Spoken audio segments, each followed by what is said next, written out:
And he was able to get through that barrier, break that barrier, and move into a successful career by understanding not the art or the creative part of what he was doing, but also the business that he was going to be in. You may think you're an artist, a painter, a singer, a writer. You may think you're very good at certain arts and certain crafts. It is useless if you are not able to translate that skill or that talent into a career, into an income, into a sustainable, continuous source of money. So there's no point in saying, I want to be a writer, I want to be an author, I want to be a doctor, a lawyer, an engineer, a filmmaker, unless you are not able to translate that ability, that skill, into a profit. And that's what I have started doing. That's what I've started doing. So I teach in 4 separate universities. They all have media schools. So I'm teaching media, I'm teaching filmmaking, I'm teaching the business of cinema, I'm teaching acting, I'm teaching direction, I'm teaching production. But I'm not teaching it as if it depends on how well they learn the art or the craft of it. I'm teaching them how to translate that skill and translate that talent into an income and a career. That, I think, is something that you are never too young to start learning. I think by the time you're in the 10th standard and more, 11th and 12th, you have to start thinking, hey, I want to do this. That's fine. I want to be a doctor. I want to be an engineer. I want to be an air hostess. I want to be an actor. I want to be a director. I want to be a stockbroker. That's fine. You've chosen a career. That's cool. How do you make that wanting to do something, or the ability that you have, or the skill or the talent that you already have, how do you translate that into income if you don't know the business environment that you are going to be in, so that that is exploited for profit to a maximum by you?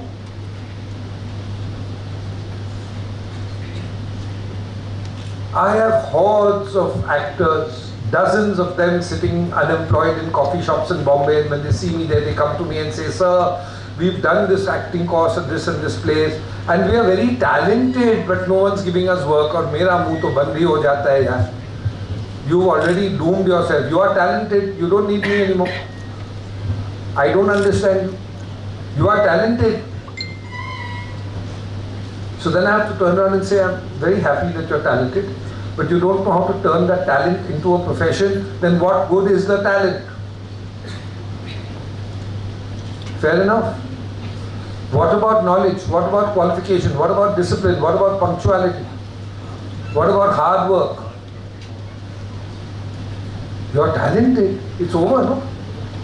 My attitude is very clear. If you have that hard work and that punctuality and that discipline and that intention of getting all the knowledge possible, you can leave your talent at home, I'll still make you a success. Just being talented is not good enough. Unruly talent is useless.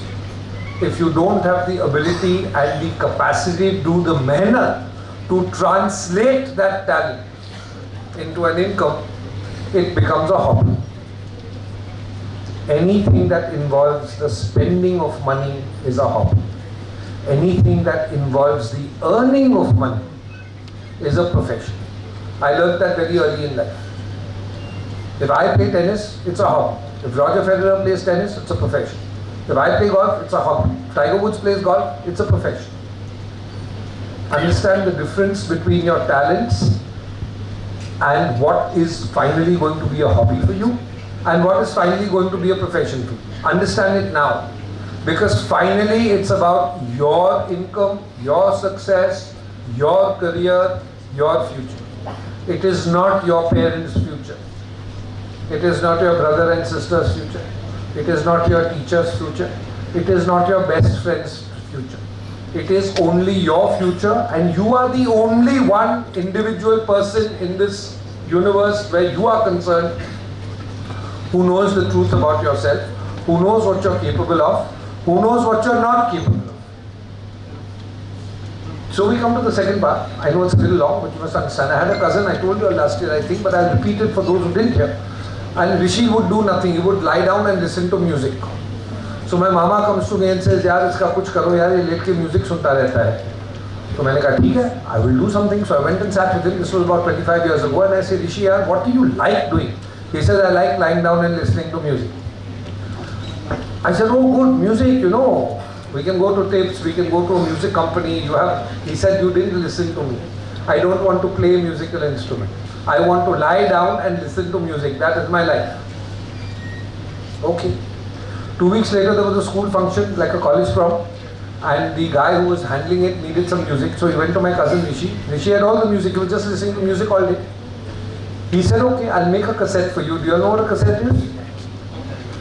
And I'll put all the songs into it, but you have to pay me 200 rupees. Lying down, he recorded a cassette for the man. Other people liked it. They kept on coming to him. Finally hired 3 people. He became Bombay's first disc jockey. In 1986, he was earning 2 lakh rupees a month, lying down and listening to music, but he was very clear about what he wanted to do. I can keep on talking because, as you know, I'm a talker. But I will stop now because if you all have any questions you would like to ask me, serious questions about what you need to do and what you want to do, especially serious questions from those of you who may want to do films or media or television, ask.